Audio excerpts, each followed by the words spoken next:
অফিসের বস আমাকে একা পেয়ে যা করল। বস, আমাকে ছাড়ুন, আর পারছি না। ঝমঝমিয়ে বৃষ্টি পড়ছে বাইরে, আর অফিসের ভেতরে পিন পতন নিস্তব্ধতা। এসির ঠান্ডা বাতাস হাড় পর্যন্ত কাঁপিয়ে দিচ্ছে, কিন্তু আমার শরীর ঘামছে। পরনে শুধু একটা তোয়ালে, আর সামনে বসে আছেন আমার বস। তার চোখে তখন বসের গাম্ভীর্য নেই, আছে একটা অদ্ভুত খিদে। তিনি আমার দিকে তাকিয়ে একটা কথাই বললেন, চাকরিটা পার্মানেন্ট করতে চাও তো? তাহলে আজকের দিনটা আমাকে দাও। বিশ্বাস করুন, সেই মুহূর্তে আমার মাথায় আকাশ ভেঙে পড়েছিল। একদিকে আমার সম্মান, আমার শরীর, আর অন্যদিকে বাড়িতে অসুস্থ মা, ছোট বোনের পড়ার খরচ, আর ভবিষ্যতের নিশ্চয়তা। দরজার বাইরে পা বাড়ালেই স্বাধীনতা, কিন্তু পকেটে ফুটো পয়সা। আর ভেতরে থাকলে বন্ধুরা। আমি মনিকা, বয়স ২৪, সুরাটের এক মধ্যবিত্ত পরিবারের মেয়ে। আজকের এই ঘটনাটা শোনার পর হয়তো আপনারা আমাকে ঘৃণা করবেন, হয়তোবা করুণা, কিন্তু আমি গ্যারেন্টি দিচ্ছি, আমার জায়গায় আপনারা থাকলে হাত পা ঠান্ডা হয়ে আসত। সেই বৃষ্টির দুপুরে অফিসের বন্ধ দরজার পিছনে আসলে ঠিক কি হয়েছিল, আর কেন আমি এমন একটা সিদ্ধান্ত নিতে বাধ্য হলাম, সেটা জানার আগে কানে হেডফোনটা লাগিয়ে নিন, কারণ এই গল্পটা শুধু আমার নয়, এই গল্পটা পরিস্থিতির শিকার হওয়া হাজারো মেয়ের। শুরুটা করি একটু পেছন থেকে, না হলে আপনারা বুঝবেন না কেন ওই দিন আমি অমন একটা কাজ করতে রাজি হয়েছিলাম। বাবা মারা যাওয়ার পর আমাদের সংসারটা যেন তাসের ঘরের মতো ভেঙে পড়েছিল। মা স্কুল শিক্ষিকা, কিন্তু তার সামান্য বেতনে নুন আনতে পান্তা ফুরোয় অবস্থা।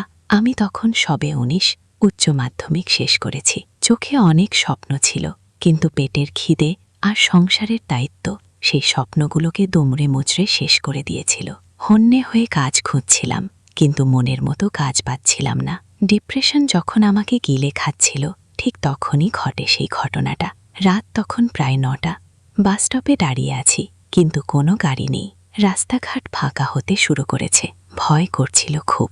ঠিক তখনই একটা চকচকে গাড়ি এসে আমার সামনে ব্রেক কষল। কাঁচ নামিয়ে মাঝবয়সী এক ভদ্রলোক উঁকি দিলেন। বয়স ৫০-এর কোঠায় হবে, চুলে পাক ধরেছে, কিন্তু ব্যক্তিত্বে একটা ভারী কি ভাব।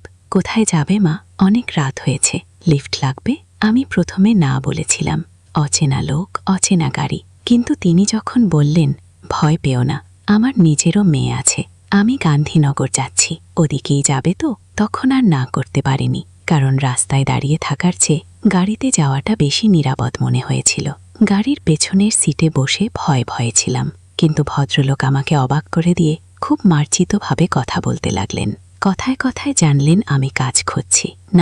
সময় একটা কার্ড বাড়িয়ে দিয়ে বললেন, আমার সফটওয়্যার কোম্পানিতে কিছু লোক লাগবে, যদি ইন্টারেস্ট থাকে কাল একবার এসো।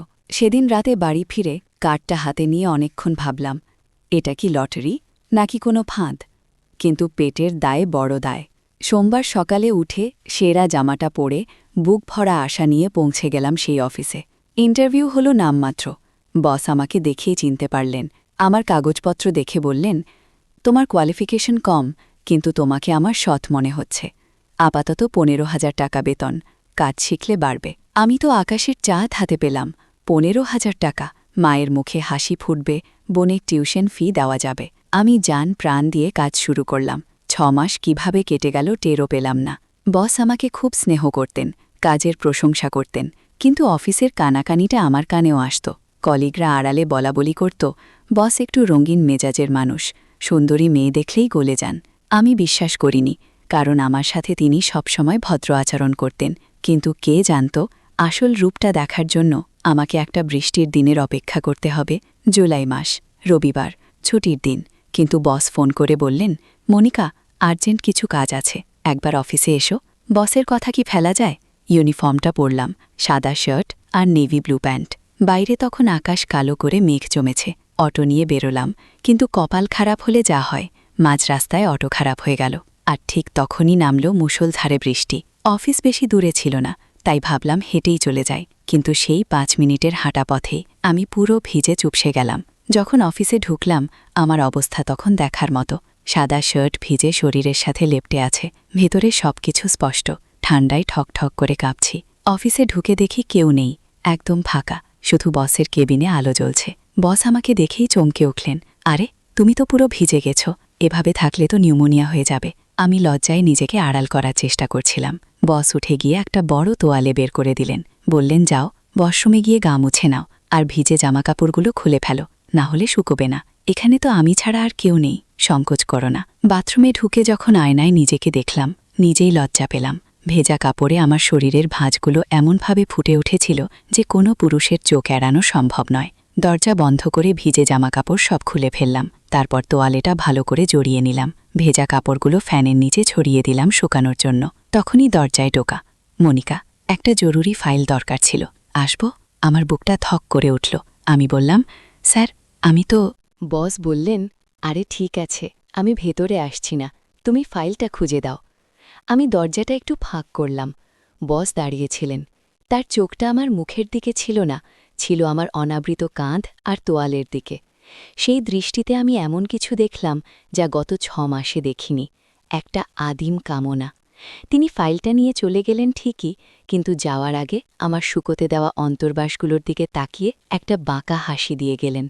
আমার শরীরটা রিরি করে উঠল। তিনি বুঝে গেছেন এই তোয়ালের নিচে আমি সম্পূর্ণ বিবশনা। কিছুক্ষণ পর আমার ডাক, মনিকা, কাজটা তো করতে হবে, ল্যাপটপ নিয়ে এসো। আমি বললাম, স্যার, আমার কাপড় তো শুকোয়নি, আমি কিভাবে যাব?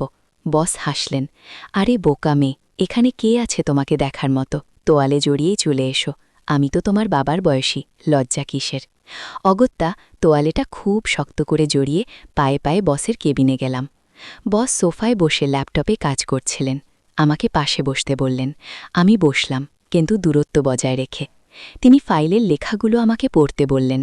আমি যখন ঝুঁকে পড়ে ফাইলটা দেখছিলাম, আর চোখে দেখলাম বস কাজের দিকে নয়, আমার উরুর দিকে তাকিয়ে আছেন। আমার ফর্সা পাগুলো তোয়ালের ফাঁক দিয়ে বেরিয়েছিল। অস্বস্তিতে আমি বারবার তোয়ালেটা টেনে ঠিক করছিলাম। হঠাৎ বসের পা আমার পায়ে লাগল। আমি বিদ্যুৎস্পৃষ্টের মতো সরে গেলাম। ভাবলাম ভুল করে লেগেছে, কিন্তু না, তিনি সরে বসলেন না, বরং আরও একটু কাছে ঘেঁষে বসলেন। আমার নিঃশ্বাসের শব্দ বেড়ে গেল। ঘরের এসির ঠান্ডাতেও আমার কপালে বিন্দু বিন্দু ঘাম। মনিকা, তুমি চা বানাতে পারো? আজ তো পিয়ন নেই, একটু চা খাওয়াও তো। আমি যেন হাঁপ ছেড়ে বাঁচলাম। উঠে কিচেনে চলে গেলাম। চা বানাতে বানাতে হাত কাঁপছিল। কেন জানি না মনে হচ্ছিল আমি একটা খাঁচায় বন্দী হয়ে গেছি। চা নিয়ে যখন ফিরলাম, দেখলাম বস আমার সিটে নেই, তিনি ভেতরের রুমে। উকি দিয়ে যা দেখলাম, আমার হাত থেকে চায়ের ট্রেটা পড়ে যেতে যেতেও সামলালাম। বস আমার শুকোতে দেওয়া প্যান্টিটা হাতে নিয়ে খুব গভীরভাবে দেখছেন। আমার গলার কাছে দলা পাকিয়ে এলো কান্না। আমি দ্রুত পায়ে ফিরে এসে সোফায় বসে ডাক দিলাম, স্যার, চা? তিনি চমকে উঠে প্যান্টিটা রেখে চলে এলেন। আমার পাশে বসে চায়ে চুমুক দিলেন। তারপর খুব শান্ত গলায় বললেন, মনিকা, তুমি খুব সুন্দর। গত 6 মাস ধরে তোমাকে দেখছি, কিন্তু আজ তোমাকে যেন অন্যরকম লাগছে। আমি চুপ করে রইলাম, মাথা নিচু করে মেঝের দিকে তাকিয়ে আছি। হঠাৎ তিনি আমার হাতের উপর হাত রাখলেন। শোনো, একটা কথা বলি, তুমি এই চাকরিতে খুশি? আমি মাথা নাড়লাম, হ্যাঁ স্যার। যদি এই চাকরিটা পার্মানেন্ট করে দিই, বেতন ডবল হয়ে যাবে, আর তোমাকে রোজ। বাস অটো করে আসতে হবে না, কোম্পানির গাড়ি পাবে। কেমন হবে? আমার চোখ বড় বড় হয়ে গেল। পার্মানেন্ট চাকরি, ডাবল বেতন, মানে আমাদের সব অভাব মিটে যাবে। কিন্তু আমি জানতাম পৃথিবীতে কিছুই ফ্রিতে পাওয়া যায় না। আমি ভয়ে ভয়ে জিজ্ঞেস করলাম, তার জন্যে আমাকে কি করতে হবে স্যার? বস আমার কানের কাছে মুখ এনে ফিস ফিস করে বললেন, আমার ওপর নয়, এটা তোমার উপর নির্ভর করছে। তুমি কি চাও, টেম্পোরারি স্ট্রাগল নাকি পার্মানেন্ট সুখ? আমি তোমাকে জোর করব না, কিন্তু যদি আজ তুমি আমার কথা শোনো, কাল থেকে এই অফিসের চাবি তোমার। তিনি যা চাইছিলেন তা বুঝতে আমার বাকি ছিল না। তিনি আমার সাথে শারীরিক সম্পর্ক চাইছিলেন, সোজাসুজি, কোনো রাগঢাক না করে। আমি হাতটা ছাড়িয়ে নিয়ে বললাম, স্যার, আমি এমন মেয়ে নই, প্লিজ আমাকে যেতে দিন। বস হাসলেন। সেই হাসিটা ছিল শিকারীর হাসি। মনিকা, ইমোশনাল হয়ে ভেব না, প্র্যাকটিক্যাল হও। বাইরে গিয়ে কি করবে? আবার সেই ইন্টারভিউয়ের লাইন, সেই ভাড়ার টাকার টানাটানি, মায়ের ওষুধের খরচ। আর তাছাড়া কারোর না কারোর সাথে তো কখনো না কখনো শুতেই হবে। সেটা আজ আমার সাথে হলে ক্ষতি কি? কেউ জানবে না, আমাদের সিক্রেট। কথাগুলো তীরের মতো আমার বুকে বিঁধছিল। তিনি উঠে দাঁড়ালেন। আমি বাইরে গিয়ে একটা সিগারেট খেয়ে আসছি, তোমার কাছে 10 মিনিট সময় আছে, ভেবে দেখো। যদি রাজি থাকো তাহলে এখানেই থাকো, আর যদি না চাও কাপড় পরে চলে যেতে পারো, আমি কিছু মনে করব না। কিন্তু মনে রেখো, কাল থেকে অফিসে আর আসার দরকার নেই। দরজাটা শব্দ করে বন্ধ হয়ে গেল। আমি একা, স্তব্ধ। কি করব আমি? উঠে দাঁড়িয়েছিলাম চলে যাওয়ার জন্য। জামাকাপড়ের কাছে গিয়ে হাতও বাড়িয়েছিলাম, কিন্তু ঠিক তখনই চোখের সামনে ভেসে উঠল মায়ের মুখটা। গত মাসে ডাক্তার বলেছিল মায়ের হার্টের অপারেশন দরকার, টাকা নেই। বোনের কলেজ ফিসের জন্য কালী মা নিজের শেষ গয়নাটা বিক্রি করতে যাচ্ছিল। যদি আমি আজ চলে যাই আমার ইজ্জত বাঁচবে, কিন্তু আমার পরিবার? আমরা রাস্তায় বসে যাব। আর বস যা বললেন, চাকরিটা চলে গেলে আবার কবে কাজ পাবো তার কোনো ঠিক নেই। অভাব মানুষকে কত নিচে নামাতে পারে সেদিন আমি হাড়ে হাড়ে টের পাচ্ছিলাম। বিবেক আমাকে বলছিল, পালা মনিকা পালা, কিন্তু পরিস্থিতি আমার পা দুটোকে যেন শেকল দিয়ে বেঁধে রেখেছিল।